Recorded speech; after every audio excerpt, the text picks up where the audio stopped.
Hello students, welcome to the fifth lecture of the light reflection and refraction.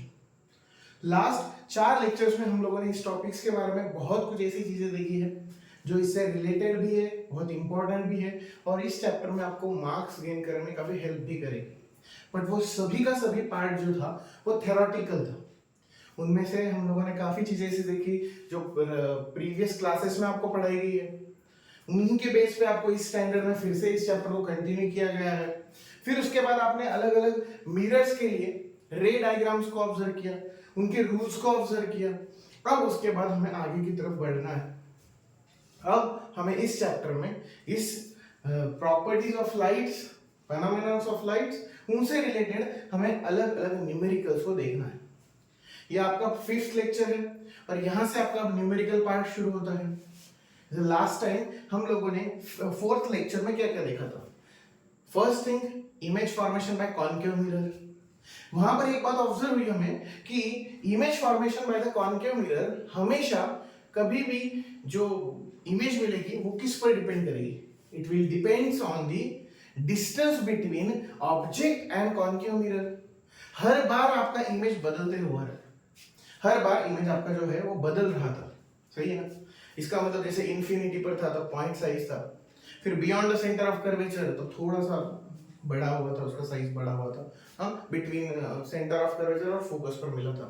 फिर उससे हम लोग exactly centre of curvature पर आए तो साइज ऑफ ऑब्जेक्ट और साइज ऑफ इमेज इक्वल बन गए. फिर उसके बाद हमने देखा कि और नजदीक गए तो इमेज फिर वहां से मैग्नीफाइड मिलना स्टार्ट हो गया था.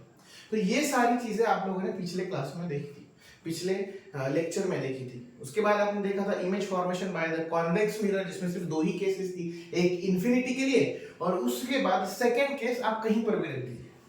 कहीं पर भी मतलब कहीं पर भी, बस बिटवीन इन्फिनिटी और पोल, पोल और इन्फिनिटी के बीच में कहीं पर भी रखिए. Centre of curvature, focus, between centre and focus, कहीं पर भी.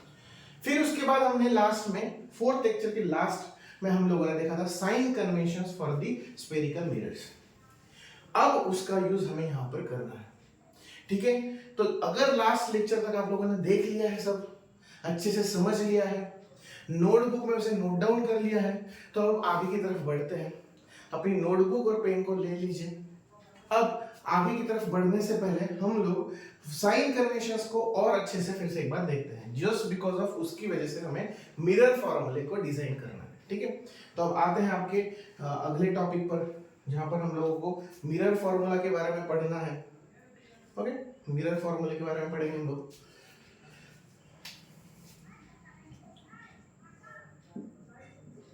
Mirror formula.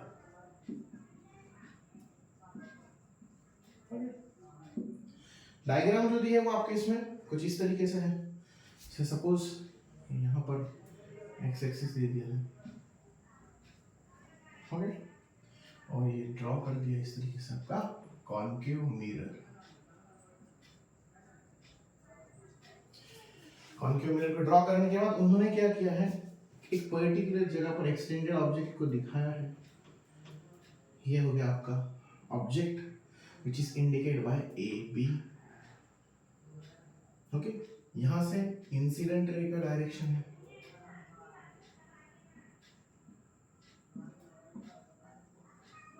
ओके, और इधर की तरफ जो जा रहा है वो डायरेक्शन वो रिफ्लेक्शन के लिए है.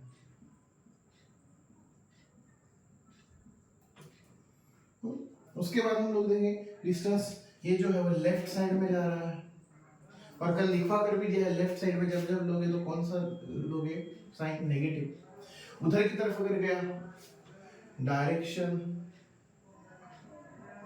टुवर्ड्स राइट, जब जब राइट डायरेक्शन में लोगे तब तक आप साइन क्या लोगे, पॉजिटिव लोगे. अब बात यह है कि जब मिरर फॉर्मूला बनाया जाता है तो एक्चुअली मिरर फॉर्मूला होता क्या है. तो सबसे पहले मिरर फॉर्मूले के बारे में देखते हैं. तो फर्स्ट थिंग, मिरर फॉर्मूले में जो यूज की जाती है वो है the distance between object and mirror. The distance between object and mirror मतलब ये ऑब्जेक्ट रखा हुआ है यहां से लेकर तो ये यहां तक. The distance between object and mirror is denoted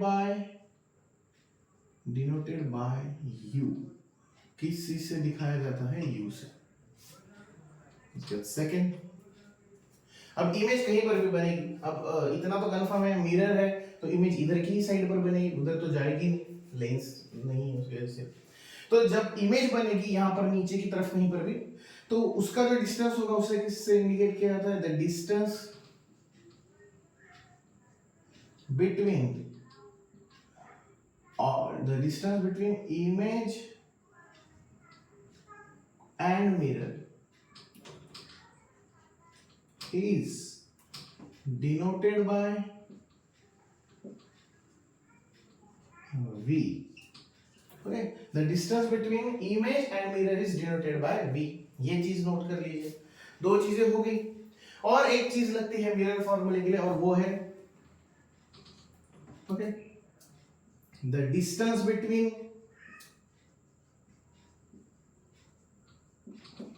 pole and principal focus. Principal focus याद है? वो ऐसा पॉइंट जहां पर after reflection light rays cross होती है।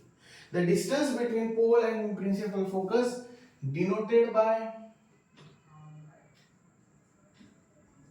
Focal length which is F. Focal length से इंडिकेट किया जाता है। अगर ये मान लीजिए यहां पर फोकस है तो ये जो डिस्टेंस है इतना, इसे किससे इंडिकेट किया जाता है? Small F, that is focal length. मतलब we can say that the mirror formula is the relation between distance of the object, distance of the image and the focal length। इन तीनों को मिलाकर जो बनता है उसे क्या बोला जाता है? आपका मिरर फॉर्मूला। क्या होता है मिरर फॉर्मूला? उसके बारे में अगर देखें तो मिरर फॉर्मूला कुछ इस तरीके से होता है, 1 upon u plus 1 upon v is equal to 1 upon f. That is your mirror formula. 1 upon u plus 1 upon v is equal to 1 upon f. What is the u? That u क्या होता है? The distance between object and pole, या फिर distance between object and mirror. What is the v? Distance between image and mirror। जो image बनेगा उसके बीच का distance, mirror से कितनी दूरी पर बनेगा वो। और f मतलब क्या? Focal length, that means distance between pole and focus. Pole यहाँ पर होता है ना इस तरीके से, तो उन दोनों के बीच का जो होता है लेंथ होता है उसे क्या बोला जाता है? फोकल। पहले ये नोट डाउन कर लीजिए, फिर इसके बाद और दो तीन चीजें हमें देखनी है। ये मिरर फॉर्मूले के बारे में हो गया, ओके। अगर ये नोट डाउन हो गया है, ठीक है, तो उसके बाद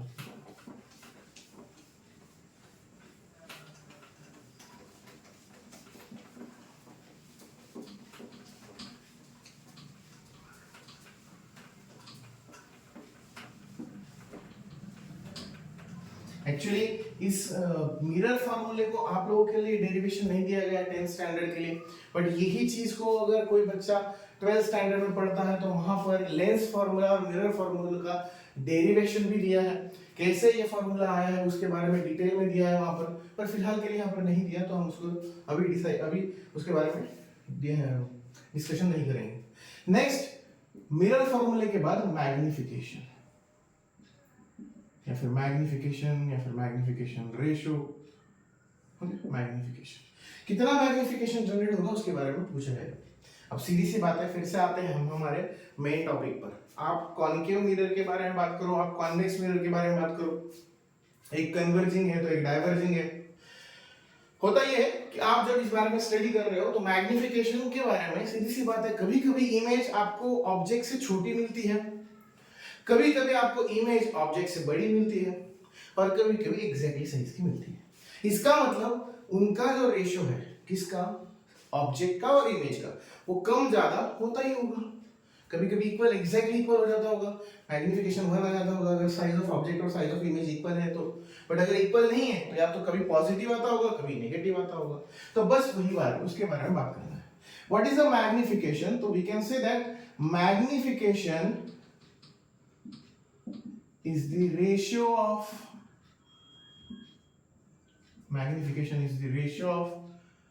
height of image to the height of object. अब ऐसा भी क्यों वो भी बता देता हूं, ठीक है। मान लो ये इमेज जो बन रहा है आपका, वो मिरर का क्या है, एक तरीके से आउटपुट है, और जो ऑब्जेक्ट है वो मिरर के लिए क्या है, इनपुट है। इसीलिए आपको बस इतना याद रखना है, magnification is nothing but output upon input. Output क्या है मिरर का, इमेज, और इनपुट क्या है, ऑब्जेक्ट। अगर ऑब्जेक्ट रखा ही नहीं होता मिरर के सामने तो इमेज मिलती ही नहीं। इसलिए आउटपुट अपॉन इनपुट के हिसाब से आपको ये फॉर्मूला याद रखना है। कई बार क्या होता है कि मान लो आपका हाइट नहीं दिया है, साइज नहीं दिया है, हाइट या फिर साइज, हाइट या फिर साइज, कुछ भी लिख दीजिए वहां पर चलेगा, ठीक है। या तो height of the image to the height of the object, size of the image to the size of the object, या फिर और magnification is the ratio of distance of image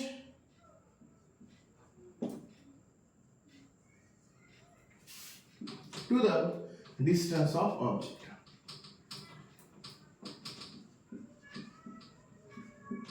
फिर से यहां पर वही बात हो गई, यहां पर भी एक ऑब्जर्व करने की बात है, वहां पर भी पहले size of the height of the image था, फिर ऑब्जेक्ट था। यहां पर भी देख लीजिए distance of the image to the distance of the object. इसका मतलब इतना तो पक्का है कि पहले आएगा तो इमेज। तो यहां पर मैग्निफिकेशन ऐसे लिख देते हैं हम लोग, magnification is equal to size of image to the size of object, या फिर और distance of image to the distance of object. इसमें फिर नोट लिखवानी पड़ेगी, सिर्फ फॉर्मूला है आपका मैग्निफिकेशन का, पहले ये नोट डाउन कर लीजिए। एक बार नोट डाउन हो जाएगा फिर उसके बाद बात करेंगे, बहुत इंपॉर्टेंट है, क्योंकि इस चैप्टर में आपको इससे रिलेटेड ही न्यूमेरिकल्स आएंगे, ठीक है। ओके, अब यहां पर नोट, मैग्निफिकेशन को से रिलेटेड कुछ notes.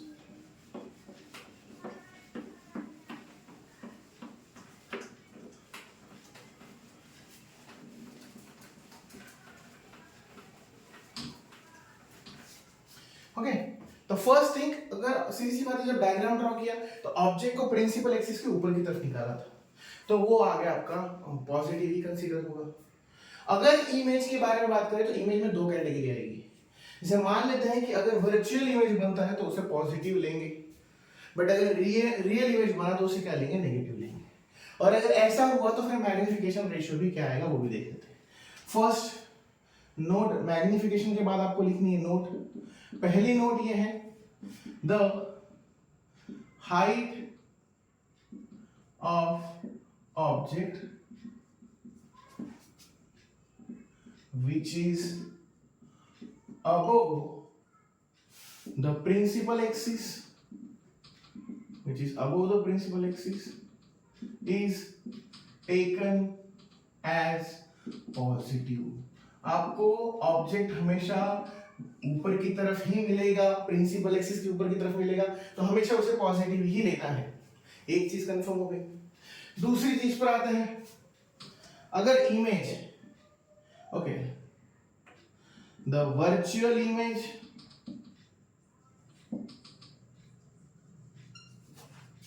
is taken as positive। अब देखिए यहां पर एक बात है कि मान लेते हैं अभी के लिए कि कोई एक ऑब्जेक्ट रखा है, उसका वर्चुअल इमेज बन रहा है, तो ऐसे वक्त में ऑब्जेक्ट भी पॉजिटिव और इमेज भी पॉजिटिव, तो ऐसा रहा। सो in such conditions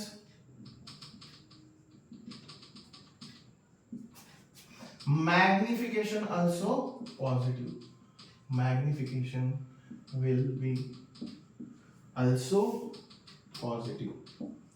सीधी सी बात है, वर्चुअल के केस में आपको ये दोनों चीजें पॉजिटिव ही मिलेंगी। पहले ये नोट डाउन कर लीजिए, फिर उसके बाद बात करते हैं। ओके, ये नोट डाउन होने के बाद तीसरा, द रियल इमेज, ये वर्चुअल इमेज में पॉजिटिव था, real image is taken as negative, the real image is taken as negative. So in such conditions magnification will be also negative. Magnification भी क्या आएगा? नेगेटिव. सीधी सी बात है ना, अगर आप कोई भी न्यूमरेटर और डिनोमिनेटर में से कोई भी एक नेगेटिव रहा तो ऑब्वियसली मैग्निफिकेशन भी नेगेटिव आएगा, और अगर दोनों पॉजिटिव रहे तो ऑब्वियसली मैग्निफिकेशन भी पॉजिटिव ही आएगा. ये नोट डाउन कर लीजिए, फिर उसके बाद बात करते हैं. अगर ये नोट डाउन हो जाए तो फिर उसके आगे बात करेंगे. ओके, ये नोट डाउन हो गया है तो फिर उसके आगे बात करते हैं. मैग्निफिकेशन की सभी चीजें आपको याद रखनी है, वही चीजें आपको आपके न्यूमेरिकल्स में यूज होंगी. तो चलिए अब न्यूमेरिकल की तरफ जाते हैं. मिरर फॉर्मूला के बेस पे जो न्यूमेरिकल्स उसके बारे में कुछ देखते हैं.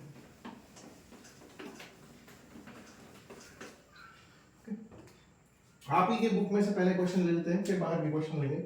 ठीक है, क्वेश्चन फर्स्ट बोला है the convex mirror used for the rear view on an automobile. यहाँ पर लिख देता हूं कॉन्वेक्स मिरर. ये एनसीईआरटी में ही है, इसमें का पहला क्वेश्चन है. The convex mirror used for rear view.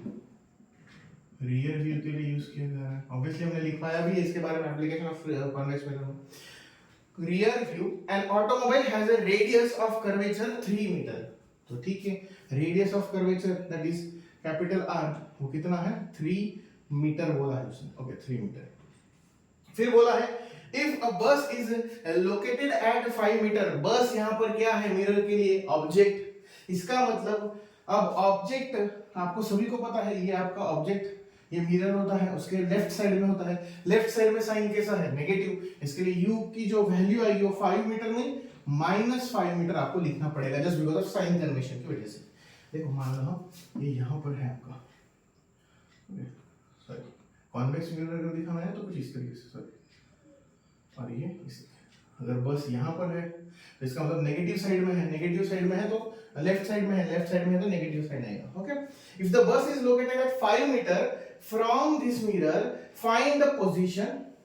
इसका मतलब आपको उसकी इमेज की पोजीशन मतलब v निकालना है. Nature and size, size of the image, size of the image h dash से दिखाया जाता है. इसके लिए आपको ये सब देखना है, ये सब चीजों को फाइंड आउट करना है. ओके, ठीक है. अब सबसे पहली बात हम लोगों को ये पता है कि जो रेडियस अगर दिया है तो फोकल लेंथ आप निकाल सकते हो. फोकल लेंथ क्या होता है? रेडियस इज ऑलवेज, रेडियस क्या होता है? 2 times of focal length. Focal length निकालना तो इसको डिवाइड कर दो, इसका मतलब r/2. r/2 मतलब कितना हो गया? ये 3/2. 3/2 मतलब कितना? 1.5 मीटर. 1.5 मीटर आपका फोकल लेंथ आ गया है. अब क्या करोगे? According to mirror formula, according to mirror formula क्या है आपका formula? 1/u plus 1/v is equal to 1/f. हो सके तो वीडियो को पॉज करके पहले आप खुद सॉल्व कीजिए, बाद में इसमें आंसर वेरीफाई कीजिए. ऑलरेडी सॉल्व क्वेश्चन है ये, बट ठीक है. अब ये हो गया. उसके बाद आपको क्या करना है? v की वैल्यू निकालनी, तो 1/u को वहां पर भेज दीजिए, तो नेगेटिव हो जाएगा. 1/v is equal to 1/f minus 1/u. 1/f की वैल्यू कितनी है? अभी आपने निकाली, दैट इज 1.5 माइनस 1/u मतलब वो हो गया आपका माइनस माइनस, ये क्या हो जाएगा आपका प्लस. ठीक है, तो वो वैल्यू कितना हो गया यहाँ पर? 1/v is equal to 1/1.5 plus 1/5. इस तरीके से समझ में आ गया. बस अब उसके बाद आपको क्या करना है? इसको क्रॉस मल्टीप्लाई करवा दीजिए, या फिर यहाँ पर इसको 15/10 ले सकते हो, तो 10 को ऊपर भेजकर इस तरीके से भी रिप्रेजेंट कर सकते हो. आप जैसे चाहो उसको वैसे सॉल्व कर सकते हो. इसको एक काम करिए, 3 से मल्टीप्लाई कर दीजिए तो ये बेस कॉमन हो जाएगा. फिर आ जाएगा आपको 13/15. v की वैल्यू निकालनी है तो दोनों को रेसिप्रोकल कर दो. v इज इक्वल टू कितना आया? 15/13. यहाँ पर पॉइंट में दिया है आंसर 15/13, हाँ मतलब 1 पॉइंट समथिंग कुछ आएगा, कैलकुलेट करके देख लीजिए। 15/13 1.15, ओके। तो ये आ गया आपका 1.15 मीटर, ये v की वैल्यू आ गई आपकी। अब आपको पूछा था उन्होंने, उसके बाद क्या पूछा था, साइज ऑफ द इमेज पूछा था, साइज ऑफ द इमेज।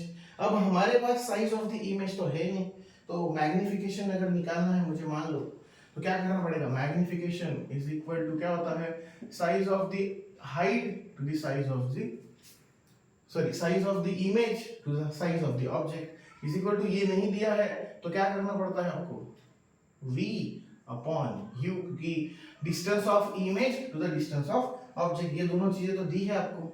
ये कितना है अभी निकाला आपने 1.15, और u कितना है, that is your minus sign होता है इसमें फॉर्मूले में, तो ये माइनस माइनस, ये यहाँ पर भी माइनस आया, ये 5, इन दोनों का डिवीजन अगर करोगे आप कितना आएगा 0.23, मैग्निफिकेशन कितना आ रहा है 0.23। और कॉन्वेक्स मिरर है, कॉन्वेक्स मिरर में सभी को पता है वर्चुअल इमेज बनती है, तो उसका नेचर क्या आएगा, वर्चुअल एंड इरेक्ट। लिख लीजिए पहले ये क्वेश्चन, फिर उसके बाद में नेक्स्ट क्वेश्चन के बारे में बात करेंगे।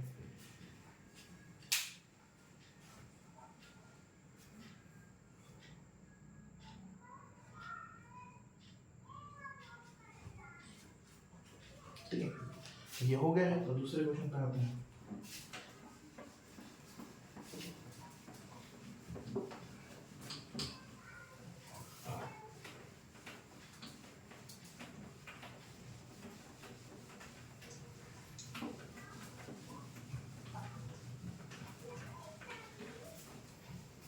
सेकेंड क्वेश्चन में दिया है एन ऑब्जेक्ट 4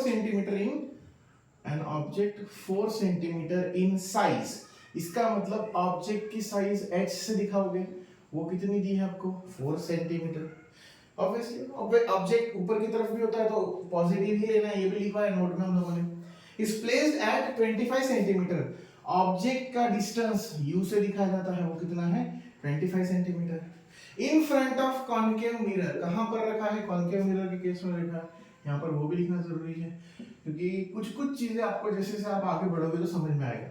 कॉन्वेक्स में याद है ना, फोकस और सेंटर बिहाइंड द मिरर होता है, तो उसकी वजह से थोड़ा सा कई बार साइन कन्वेंशन चेंज भी होते हैं।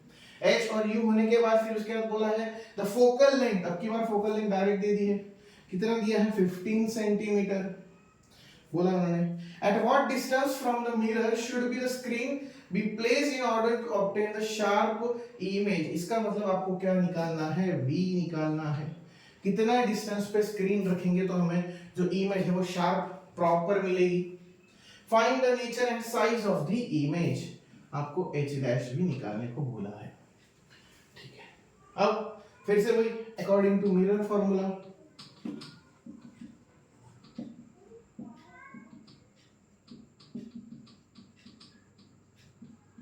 क्या फॉर्मूला होता है 1/u + 1/v = 1/f। समझ में आ रहा है तो उसके बाद वैल्यू पुट कर दीजिए आपकी 1/25 प्लस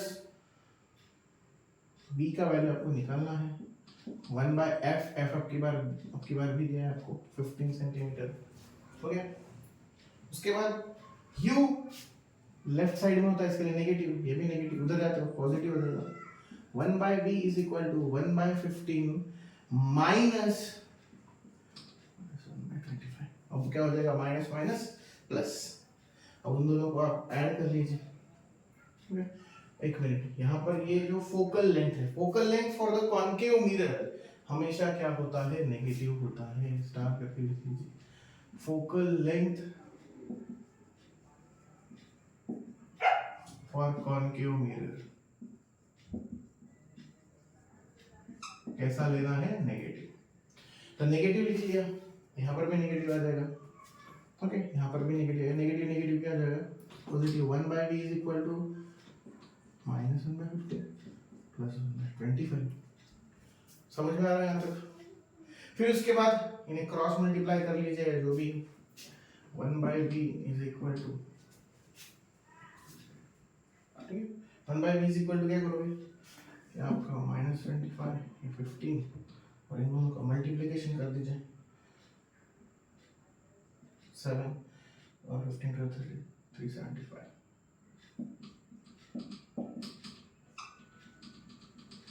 इसको रेसिप्रोकल कर दीजिए तो 375 divided by -10 which is your -37.5 centimetre. सही है, यहाँ तक सही आया हो। उसके बाद क्या करना है आपको, magnification, with the help of magnification आपको h डैश निकालना है। Magnification is equal to h dash upon h होता है, पर वो दिया नहीं है तो पहले -v upon u। -v upon u इसलिए जस्ट बिकॉज ऑफ हम लोगों के पास v और u दोनों की वैल्यूज है, तो -v और u, ओके। और चाहो तो इसको यहाँ पर भेज दो, वैसे भी निकल जाएगा क्योंकि बुक में ऐसे ही किया इन लोगों ने। तो h dash is equal to क्या हो गया, इसको -3 into h divided by u, okay. यहाँ पर वैल्यूज अगर आप पुट करोगे ये कितना हो गया, -37.5, h इतना दिया है 4 सेंटीमीटर और u इतना दिया है आपको -25 सेंटीमीटर। इन दोनों का जो भी क्रॉस मल्टीप्लाई वगैरह करके देख लीजिए कितना आंसर आता है। यहाँ से इसे मल्टीप्लाई कर दीजिए, 5 4 22 कैरी, 7 4 28 और 2 33, 3 4 12 और 15, that means 150 divided by 25। 150 divided by 25 करोगे तो कितना आएगा, 6। सही है, तो ये ऑलरेडी फॉर्मूले में नेगेटिव साइन था, ये भी नेगेटिव में आया है, तो इसके लिए मान लो ये पॉजिटिव रहता तो ये नेगेटिव रहता, तो ये कितना है, -6 सेंटीमीटर। h डैश कितना आएगा आपका, -6 सेंटीमीटर। और रहा सवाल आपके इमेज का, तो वो कौन सी बनेगी, इन्वर्टेड और इनलार्ज। पहले ये नोट डाउन कर लीजिए, फिर उसके बाद आगे बात करते हैं। ये आपके बुक में के क्वेश्चन थे। अब थोड़े क्वेश्चन बाहर के भी देख लेते हैं। आपको बार बार बस वही एक फॉर्मूले से रिलेटेड क्वेश्चन आएंगे और उस पर ही आपको फोकस करना है। कुछ क्वेश्चन लेंस फार्मूला पर भी होंगे, वहां पर सिर्फ एक डिफरेंस है, यहाँ 1/u प्लस 1/v है, तो लेंस में यहाँ पर माइनस है, उतना ही एक डिफरेंस है। और बहुत सारी चीजें, पर बेसिक डिफरेंस बता रहा हूँ। अभी के लिए आप लोगों को इतना याद रखना है, मिरर फार्मूला में the sum of the reciprocal है, sum of the reciprocal of distance of object and distance of image. वहां पर क्या है, डिफरेंस है, सम की जगह पर क्या है, डिफरेंस है। ठीक है, अब जो क्वेश्चन है वो आपके बुक में नहीं है, मतलब बाहर से लिए है, इसलिए मैं क्वेश्चन भी लिख देता हूं पहले।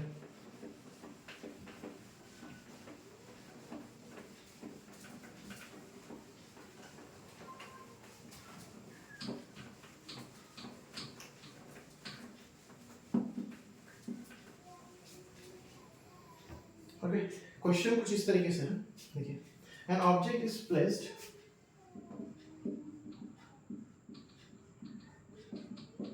object is placed at a distance 2 times of focal length.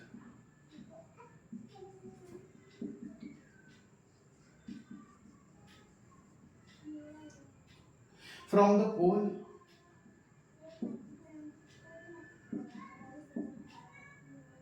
of the convex mirror. Question जो सॉल्व करना है वो कॉन्वेक्स मिरर का, तो तुरंत कॉन्वेक्स मिरर की सभी चीजें याद आ जानी चाहिए। कैलकुलेट मैग्निफिकेशन, आपको क्या कैलकुलेट करने को बोला गया है, मैग्निफिकेशन कैलकुलेट करने को बोला। सबसे इंपॉर्टेंट थिंग जो पहला सेंटेंस दिया है, an object is placed at a distance 2 times of the focal length. इसका मतलब गिवन में आपको उन्होंने जो हिंट दी है वो क्या है, u is 2 times of the focal length है। बट हमें पता है कि u की वैल्यू हमें नेगेटिव लेनी होती है, लेफ्ट साइड में होता है, इसके लिए माइनस हो गया। उसके बाद और कुछ हिंट दी नहीं है हम लोगों को, तो बस आपको क्या करना है, आपकी वैल्यूज पुट कर देनी है। जैसे मान लो ये 1/u plus 1/v is equal to 1/f। Next thing, आपको यहाँ पर आपकी वैल्यूज जो है 1/u का वैल्यू जो है वो दिया है, वही पुट करना है, -2f plus 1/v is equal to 1/f। ये माइनस फ्रैक्शन उधर जाते हुए क्या हो जाएगा, एक तरीके से प्लस, उसको वहां शिफ्ट कर दीजिए, 1/v is equal to 1/f plus 1/2f। समझ में आ गया सभी को इतना? उसके बाद क्या करोगे, मान लो यहाँ पर भी मुझे सेम फ्रैक्शन करना है, तो 2 से मल्टीप्लाई कर देता हूँ, तो ये हो गया आपका 1/v is equal to 2/f, sorry 2/2/2f plus 1/2f। ऊपर के नंबर का डायरेक्ट एडिशन हो सकता है 1 + 2 3, तो ये 1/v का वैल्यू कितना बन गया आपका 1/v is equal to 3/2f। तो v का वैल्यू कितना बन रहा है, रेसिप्रोकल कर दो इसका 2/3 टाइम्स ऑफ फोकल लेंथ। आपकी v की वैल्यू मिल गई, पहले ये इंपॉर्टेंट था, v की वैल्यू मिल गई आपकी कितनी आएगी, वो 2f 2/3f। अब बस आपको क्या निकालने को बोला है हम लोगों ने, इसके बाद आपको बोला है magnification, find the magnification. Magnification कैसे निकालोगे, तो magnification is equal to -v/u। याद है सभी को फॉर्मूला, v की वैल्यू पुट कर दीजिए यहाँ पर, v की वैल्यू कितनी है 2/3f डिवाइडेड बाय u की वैल्यू कितनी है -2 times of f get cancel, ये 2 गेट कैंसिल, माइनस भी कैंसिल, कितना आंसर आएगा 1/3। मतलब आपका जो इस केस में मैग्निफिकेशन आएगा वो कितना होगा 1/3, 1/3। ठीक है, समझ में आ रहा है। जो न्यूमेरिकल पार्ट है उसमें आपका जो पूरी तरीके से कंसेप्ट है रिलेटेड विद द मैथमेटिक्स वो क्लियर होना चाहिए, about sign convention, about fractions, सभी चीजों के बारे में। कॉमन बेस कॉमन बनाने के लिए आपने कैसे कब मल्टीप्लाई किया, डिवाइड किया, सब चीजें पता होनी चाहिए। तो ये आपके लिए बहुत इजी क्वेश्चन है। ठीक है, उसके बाद आते हैं नेक्स्ट क्वेश्चन पर, वो भी आपके बुक का नहीं है, उसके बाहर का।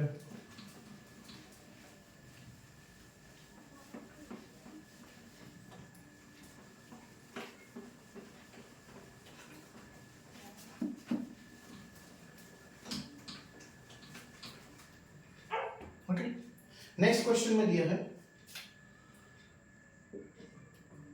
if the image is at a distance, if the image is at distance, कितने डिस्टेंस पर गया है 6 centimetre, and object is at 12 centimeter in front of concave mirror. फिर वही बात, concave mirror focal length negative आएगा, याद रखना। आपको बोला है मैग्निफिकेशन कितना आएगा, कैलकुलेट मैग्निफिकेशन। क्वेश्चन काफी छोटा है, बहुत दूर तक जाने की जरूरत ही नहीं है, यहीं पर सॉल्व हो जाएगा।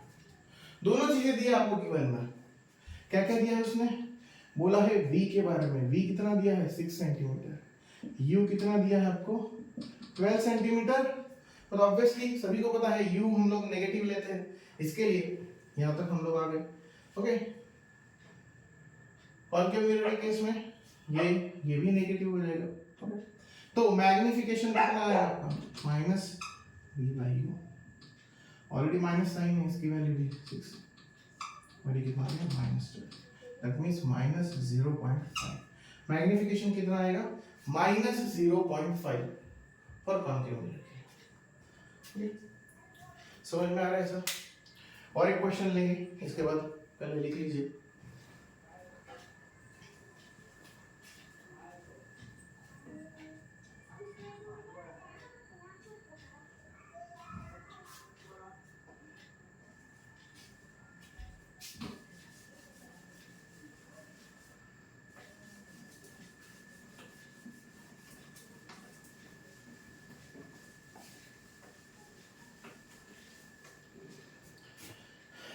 नेक्स्ट क्वेश्चन लीजिए, in the case of concave mirror. एक और क्वेश्चन जो कॉन्केव मिरर से तो पूछा है कि कॉन्केव मिरर में if the object is at a distance 11 centimetre, अभी यहां पर थोड़ा शॉर्ट कर दे रहा हूं मैं, क्वेश्चन आपके लिए रीड कर दे रहा हूं। In the case of the concave mirror if the object distance is 11 centimetre, मतलब ऑब्जेक्ट डिस्टेंस किससे इंडिकेट किया जाता है, u से, -11 सेंटीमीटर हो गया ये। It's focal length is 11 centimetre, focal length is 11 centimetre, concave है वो भी नेगेटिव आएगी। तो पूछा है calculate the image distance, v निकालिए, v निकालने को बोला है। ठीक है, क्या करोगे, आपका फॉर्मूला है 1/u plus 1/v is equal to 1/m। यहाँ पर वैल्यू पुट कर दीजिए 1/-11 plus 1/v is equal to 1/-11। Minus fraction उधर जाए तो प्लस होगा, that means 1/v is equal to 1/-11 plus 1/11। ये दोनों एक दूसरे के अपोजिट कैंसिल हो जाएंगे, इसका मतलब यहाँ पर 1/v is equal to 0। v की वैल्यू निकालनी है तो v is equal to 1/0 which is termed as infinity. तो आपकी जो इमेज मिलेगी वो इनफाइनाइट डिस्टेंस पर मिलेगी। होप सो आपको ये सब चीजें समझ में आ रही हो। आपको याद होगा कि कॉन्केव मिरर के केस में इंफिनिटी पर इमेज कब बनती है, जब आपका ऑब्जेक्ट कहां पर रखा होता है, फोकस से उधर की तरफ, दैट मींस फोकस पर रखा है या फिर फोकस से पोल की तरफ, फिर आपको आपकी इमेज जो है वो इनफाइनाइट लेवल पर जाते हुए नजर आती है। उससे पहले के केसेस में, सब केसेस में एक पर्टिकुलर डिस्टेंस पर मिल रही है। तो इस तरीके से आप इस क्वेश्चंस को सॉल्व कर सकते हो। हम और ऐसे क्वेश्चन देखेंगे आने वाले नेक्स्ट लेक्चर्स में। अभी तक के लिए नोट डाउन करके रख लीजिए। मिरर फॉर्मूला का रिवीजन अच्छे से कीजिए, उसके न्यूमेरिकल बहुत ज्यादा से ज्यादा कीजिए। कोई डाउट आए, इसमें अगर कुछ डाउट रह गया हो तो आप पूछ सकते हो, कमेंट बॉक्स में बता सकते हो। अभी तक के लिए इस लेक्चर में इतना ही। नेक्स्ट लेक्चर में हम लोग इससे आगे के बारे में बात करेंगे, about the refraction, about the lens formula और अदर फैक्टर्स के बारे में। तब तक के लिए थैंक यू सो मच।